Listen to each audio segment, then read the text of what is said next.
Hey hustlers, welcome back to another episode on Ingrid Project. In this video, I'm going to cover my top books that I recommend for 2024.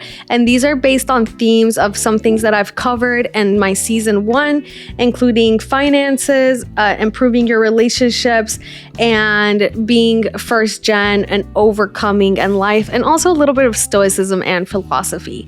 So let's get into it. So I have 4 books to recommend. The first and foremost, because I think finances bleed into every area of our lives, is Debt Proof Living by Mary Hunt. I had the wonderful opportunity that someone gifted me this book. It was a lady whose house I cleaned. And she told me, hey, when she found out that I was in college and working and all of these things, she kind of said, hey, you're a hustler. Let me give you a book. And I read it, and it taught me basically everything that I know. What I really like about this book is that it teaches you how to get out of debt, how to stay out of debt, but also how to start investing your money and taking charge of your finances in every single way. And guys, my sleep has been so peaceful since I've read this book and applied it.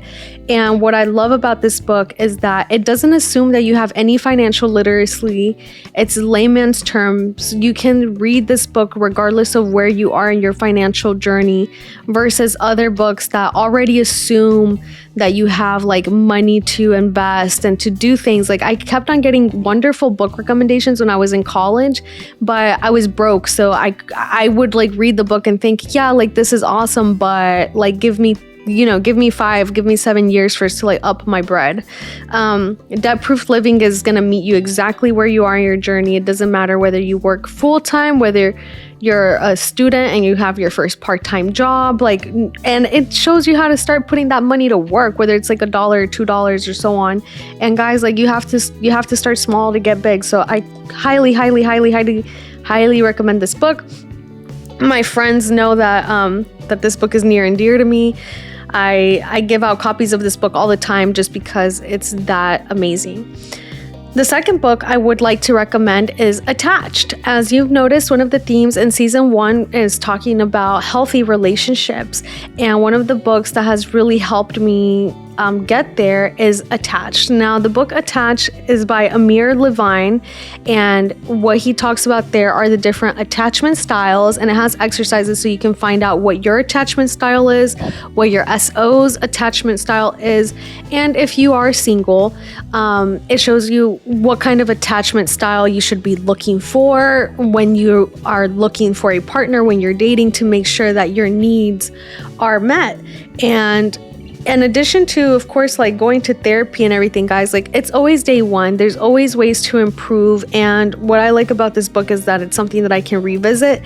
And regardless of who we are becoming, we can't change our past, and our past has to do so much with who we are today.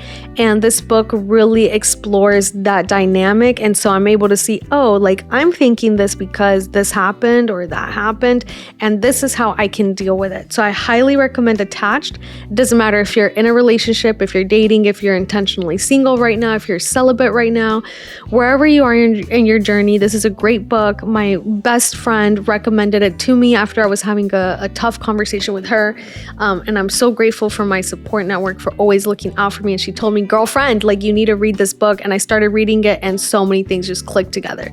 So I'm very grateful to her, and now I'm sharing this nugget of wisdom with you. So read Attached by Levine. Now, my next book, this is my favorite book of 2023. It's called The 7 Ages by Louise Gluck. If you're someone who enjoys Stoicism, philosophy, meditations by Marcus Aurelius, you will enjoy this book. It is a very short book. It's just based on poems, and the author talks about the continuum of life, finding your purpose, and the passing of time. And they recount this through stories of their childhood, of lovers, of past relationships with their parents, introspection. And it's a book that really makes you think, but it's simple enough to where if you're not really into poetry, like, you don't have to sit here and reread the same poem 5 times to try to understand what's going on. Like, you will read it once and it's gonna click, and it's so raw. I really enjoyed it. Like, I kept on reading each poem like 2 or 3 times because I enjoyed it that much. And then I reread it. I renewed it at the library. And then I ordered myself a copy, even though I don't even have a personal library. And I've tried to get away with having physical books. I had to have this. So The 7 Ages by Louise Gluck. Now, I will say, if you're someone who struggles with existential crisis, I would recommend you stay away from this book because it is so raw and it is talking about the continuum of time. It does have some darker poems and morbidity and things that might be unsettling to some people.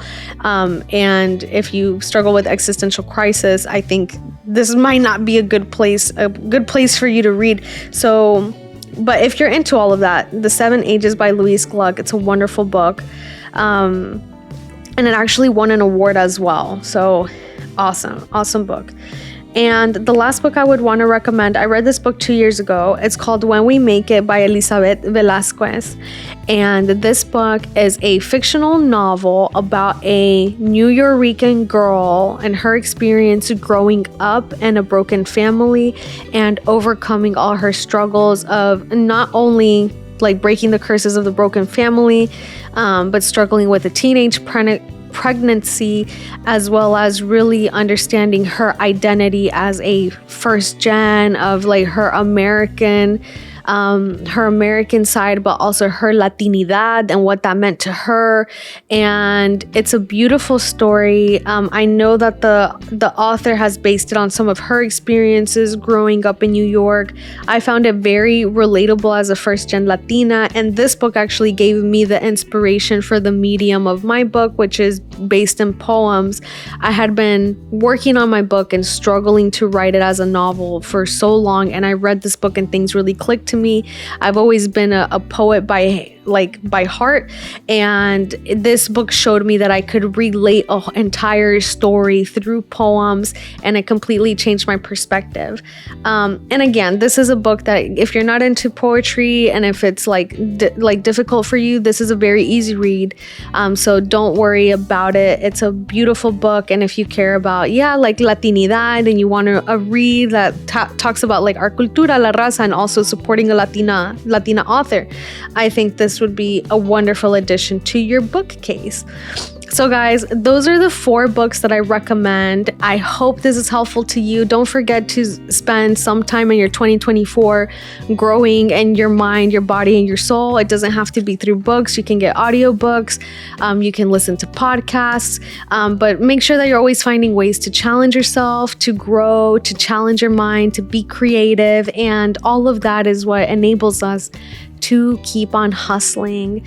I love you guys so much. Thank you for being here. Thank you for engaging with the content. Thank you for listening. This has been so much fun, and you guys know I love to read, so this is definitely fun for me to tell you guys like what I've read and how it's impacted me and how I hope for that to ripple effect into your life as well. So please drop in the comments if you have any other book recommendations that are similar to this, or if you've read any of these books and what you think. And if you have any books in 2023 that transformed you, or if there are books in 2024 that you have on your list to read. For me personally, I have the goal this year to read 12 books. I'm not sure which books those will be, but I'm currently reading the Problems with Poetry, or The Issue with Poetry by Billy Collins, and good read so far. And I'm looking forward to reading more. So guys, again, thank you so much for being here. Keep on hustling. I love you guys. Enjoy the rest of season 1.